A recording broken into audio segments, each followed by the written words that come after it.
all about developmental disabilities. Learn more right after this. If you drive buzzed, it could cost you around $10,000. You'll face major legal fees, major fines, and steep insurance penalties. You could lose everything. Nothing kills a buzz like getting pulled over for buzz driving, because buzz driving is drunk driving.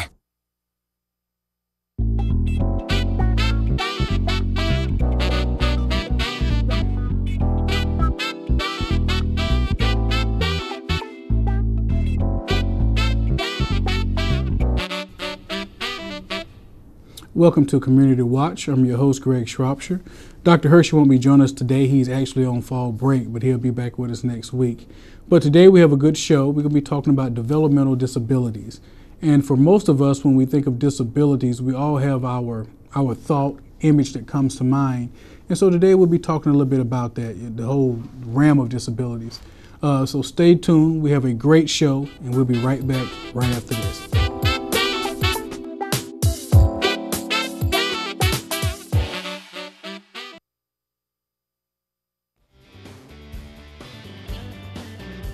I'm transferring to the University of West Georgia.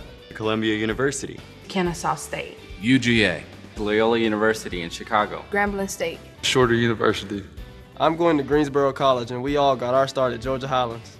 No matter where your educational journey takes you, you can get your start at Georgia Highlands College. Georgia Highlands College. Enroll, engage, excel.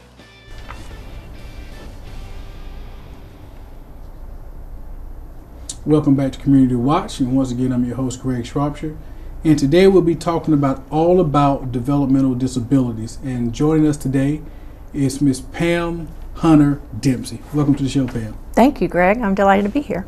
You know, when you called me, emailed me, and we started talking about this whole realm, it had me I started thinking about disabilities, and I guess disabilities and how we see disabilities have really changed over the years.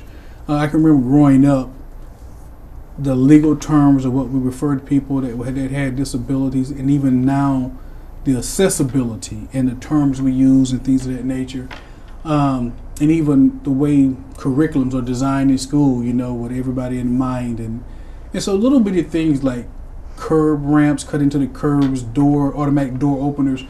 A lot of us benefit for those, but we really don't know where they come from, and a lot of those changes actually came through the American Disabilities Act, things of that nature. That's right. So when you called me, it just got me to thinking about how do we see disabilities, and you work with a company all about developmental disabilities. What is that? Well, it's a company based out of Atlanta in the Decatur area, been around for over 50 years, and they do a number of things, Greg. They provide family support services. Family supports are available in the metro area to assist 425 families that have an individual with a developmental disability, for that individual to live independently in the community. So there's that aspect. We also focus on employment. We support 70 individuals in employment. These are individuals with developmental disabilities. As well, we look at it, community engagement. That's our public policy arm, and we train advocates in their own communities across the state of Georgia to be more effective in advocating for their family member, their loved one with developmental disabilities. Now, you said 50 years. That's right. Now, is it mainly, you said headquarters in the Atlanta, Decatur area, but what about, I'm guessing the outreach is statewide? That's right, particularly community engagement. One of the programs that falls under that brought me to all about developmental disabilities. It's a program called Partners in Policy Making. It's a fantastic program if anyone is interested. Once a year in the springtime, a cohort will go through 2 different training sessions, long weekend training sessions, to learn how to be effective advocates for their loved one with a developmental disability. That's one aspect of community engagement. Now, paint this picture for me. So when we talk about disabilities, there's a range of disabilities. That's so correct. we're talking mainly about developmental. Developmental disabilities, that's correct. And so what would you consider, or what does the company consider developmental disabilities for those who are not familiar with disabilities? Well, it's a definition that's given to us by the state and federal government. So to be deemed one who has a developmental disability, it's a diagnosis by a physician, usually before the age of 18, and there are other mitigating factors that have to be met, and once that baseline has been established, then the person can qualify for waiver-assisted funding, and we'll talk about that, I'm sure. There's also state funds that a person can use to access employment-related options. So what comes to mind is like vocational rehab. I know rehab does some employment things with some people. Now, when you're talking about developmental, are we talking specifically like learning disabilities, or are we talking physical, or exactly, I'm quite sure it's a wider range, but what type of developmental? Is it more mental, or is it beyond that? Well, often there is an intellectual component, a compromised intellectual component. Sometimes we talk about intellectual and developmental disabilities. You'll often see I/DD as an abbreviation for the folks that we are talking about, Greg. Now, is this, when you say usually you have to be diagnosed before the age of 18? Correct. Developmental disabilities, is it something that most parents or people in the community are aware of?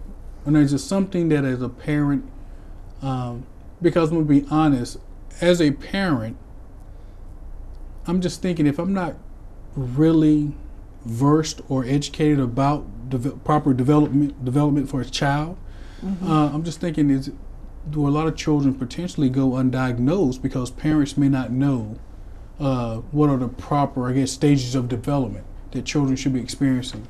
Right, right. There's a campaign not just statewide but nationwide to properly identify children at an earlier and earlier age. We have programs like Babies Can't Wait and other programs across the state. And when we can support the family with some interventions for a young child, we see that great progress can be made. So I do think that there's an element of awareness that can start even earlier and can become even broader in the community. Now, I know you, talking to you, you were excited about the advocacy, that you said you really enjoyed doing that. What does that look like for AADD? What does the advocacy role look like? Oh, wow. There are so many ways to become involved as an advocate, from anything as simple as sending an email to state legislators, letting them know of your support for particular legislation, to a program that we call Kitchen Table Conversations. I participated in one such program. I hosted several moms in my home with a local legislator, and we just kind of open ourselves up to let this legislator know what it's like to be the parent of a child with developmental disabilities. And 9 times out of 10, Greg, what we see is people are really surprised by some of the obstacles that we have to overcome. And they're also very, very thankful that we've been able to be honest and share that part of our lives. And then once they have that education, they're very sensitive when they go back to the legislature regarding things that can support these families and these individuals with developmental disabilities. Now, you said legislature, but I'm just thinking, how many of us, if we don't have children with developmental disabilities, most of us are probably, I don't want to say ignorant of it, but we're just not aware of some of the challenges that that families probably are dealing with. Right. Things that we probably take for granted. I mean, if you just are not aware of it or deal with it, you probably just have no idea what families have to go through and the support that is needed. I'm just sitting here thinking about several family members and some relatives, but when they go home, I'm not sure what it is that they deal with. Right. Not only when they go home, but when they're home after public education. We have so many children who, as we would say, age out of public education and receive no services. The term would be they graduate to the couch. And they were used to having structure in their lives for 12 plus years, but they leave services and don't have any direction.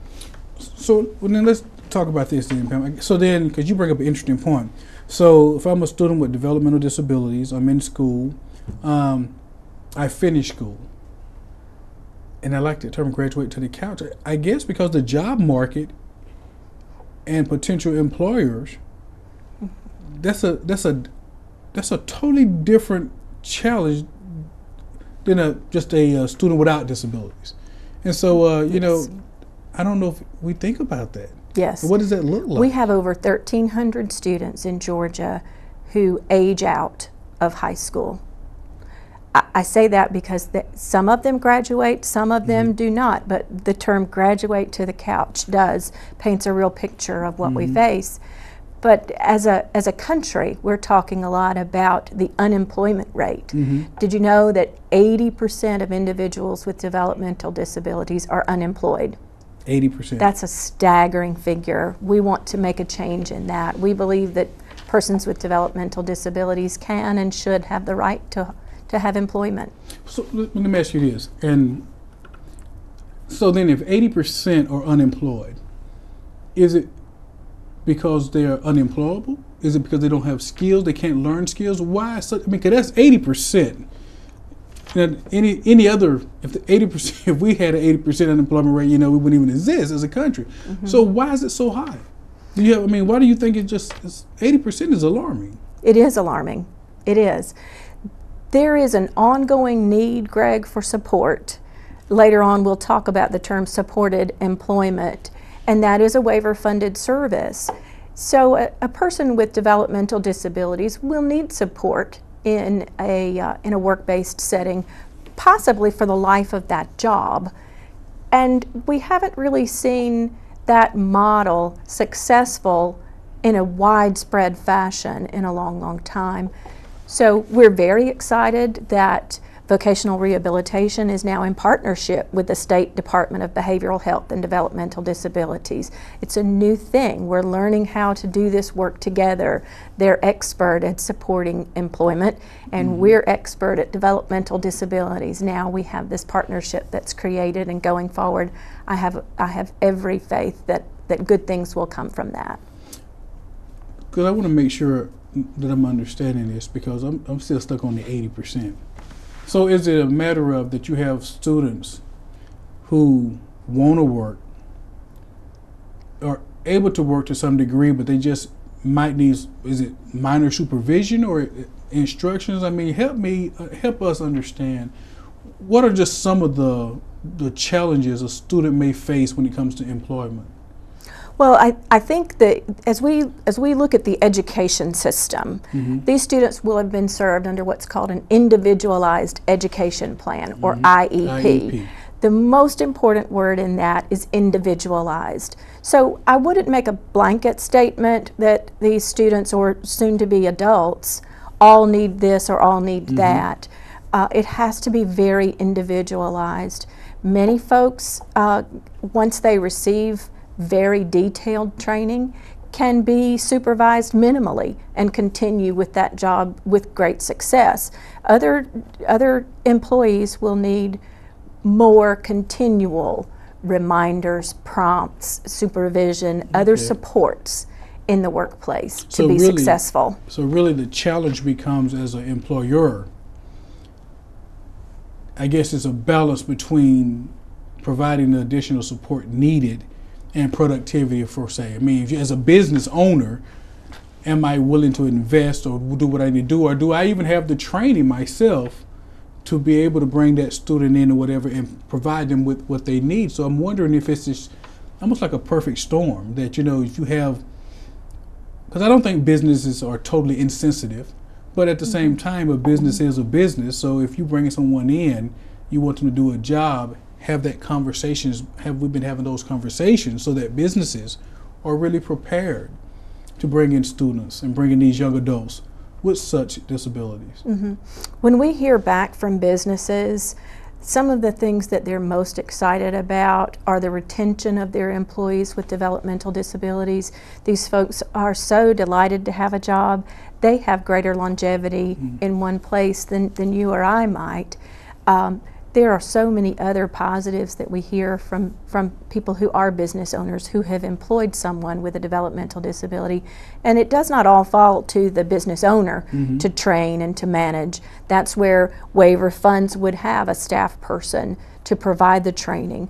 If there's training needed for the business, if there's intervention needed to negotiate a schedule or things like that, that's where the waiver funding comes in with job coaching and with other personnel to assist that individual in employment. Well, let's talk about that when we come back. We're going to take a short break, and we'll be right back right after this.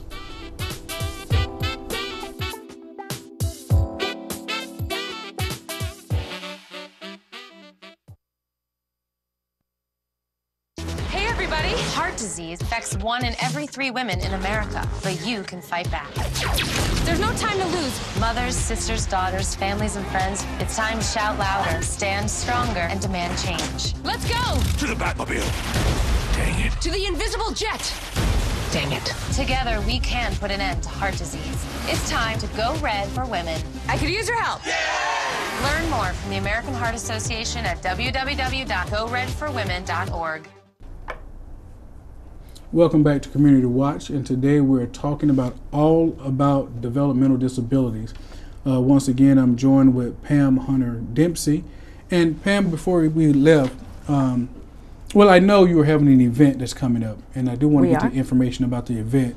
And I guess it's an event, unlike a lot of events, it's not a fundraiser. This is an awareness event to make people more aware about the issues, I guess, families and students and young adults face with developmental disabilities. That's right, Greg. We are hosting what we call Community Conversations, November the 6th. Not only is it not a fundraiser, but it's a free event, and dinner is provided. So we hope that folks will reach out and either email or call and let us know that they're interested in attending. We will have a speaker from the State Department of Behavioral Health and Developmental Disabilities to talk to us, and I hope that good conversation will come all around from the event. Now that's November the 6th. What time and what's the location? 6 p.m. Dinner at 6, and conversations will begin at 6:30, and the location is above the Rome Area History Museum. Okay, I'm familiar with that area. Now, I'm guessing out of this community conversations, I'm assuming it's just what it is. It's an opportunity for, I guess, families dealing with developmental disabilities and people without those challenges coming together and having a conversation about some of the challenges and I guess what we as a community can do as well. Is that correct? That's correct, yes. We hope that not only families but professionals, business owners who might be interested, educators, we do have some vocational counselors who are coming as well. A lot of good interest already, and we're less than a month away. Now, I'm just listening to what you've said so far. Is there I guess I'm struggling with, not struggling, but help me understand. So a young adult leaves high school. What options are available for them? If they're, and I guess that's going to depend on the level of their disability, I guess. But if you can, because I'm just thinking that could be very frightening for a family. You know, because most of us, graduation, you're getting out of here, you're going to college, you're going to get a job, maybe. We have these ideas.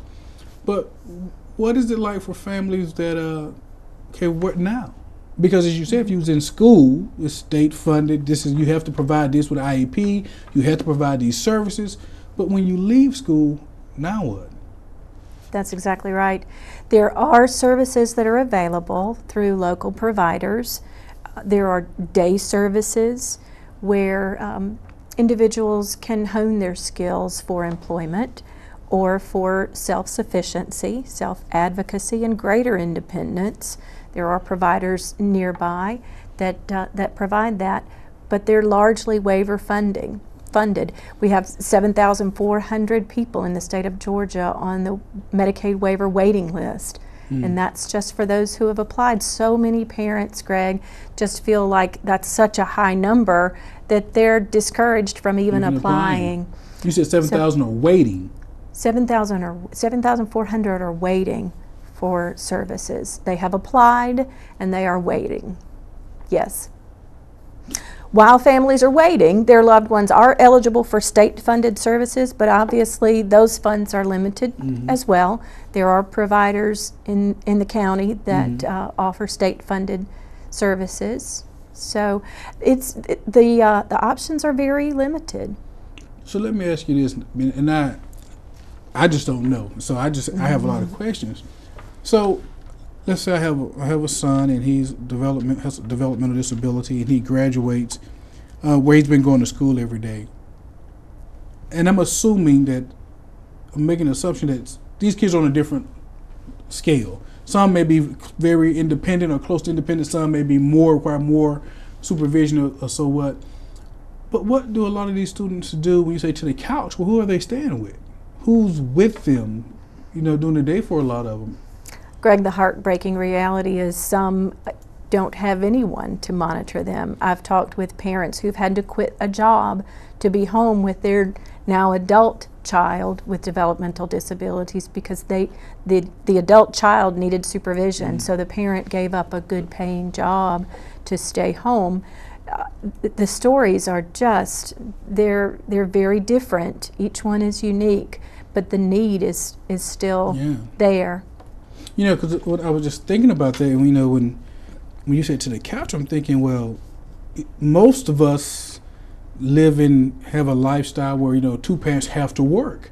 And you're out there, you're working, trying to provide. But then if you have a child that requires that service, most of us, I guess, we think once they start school, we don't have to no longer have to worry about daycare, child care, any type of care for the most part because they're in school. But in a sense, some of this can start all over again for some of these families. Right. As educators, you heard a lot about and talk a lot, I'm sure, about transition planning, and we would encourage families to start even in elementary school working that transition plan and preparing options. When I was in high school, I had my first job. I didn't really have to think about it. I went out and applied to several locations. But for some of our folks with developmental disabilities, we start in middle school hoping that they can volunteer and gain some understanding of accountability and process and those types of things that many students learn as high school employees. So that transition then becomes very, very important.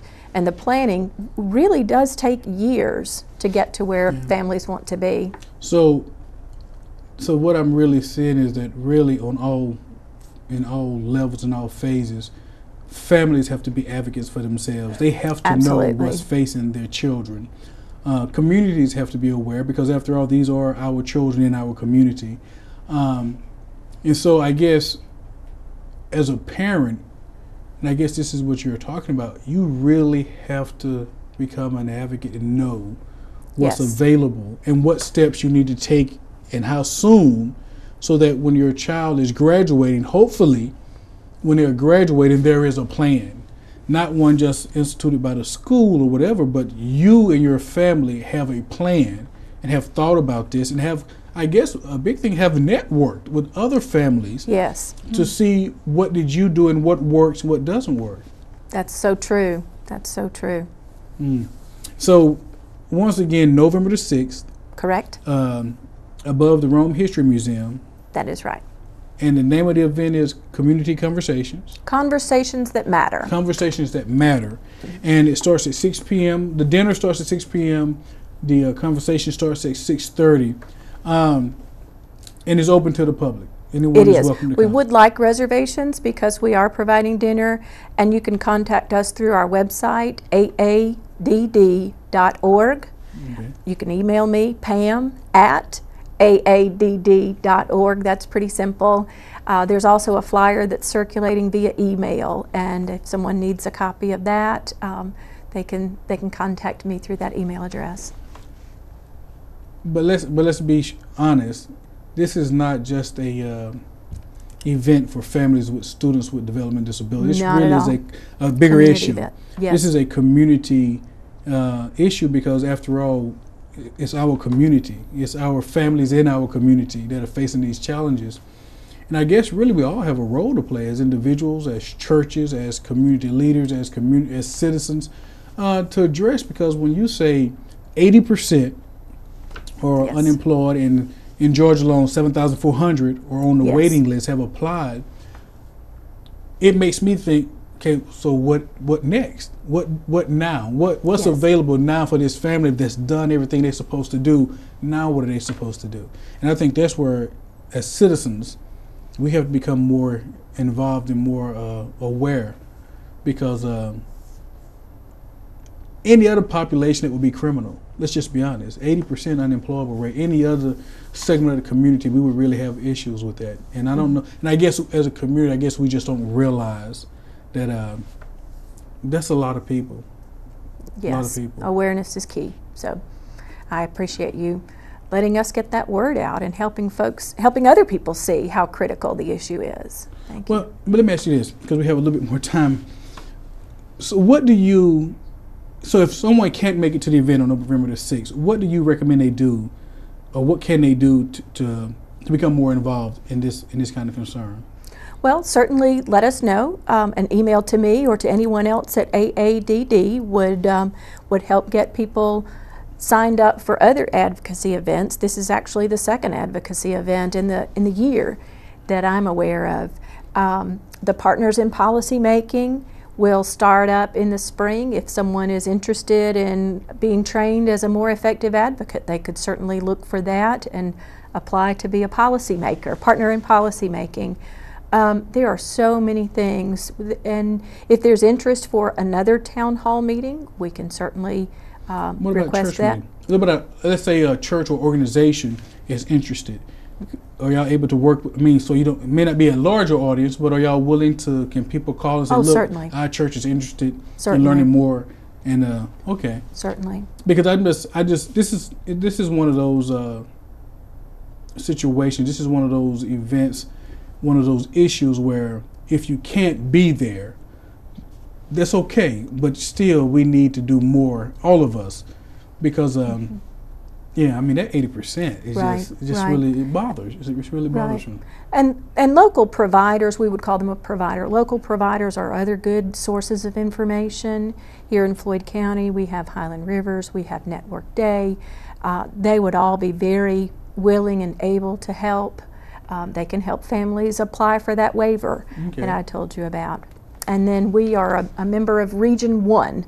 In the Department of Behavioral Health and Developmental Disabilities. So the region office is certainly able to answer questions for folks who have any more. Well, we're going to take another break. We'll be right after this.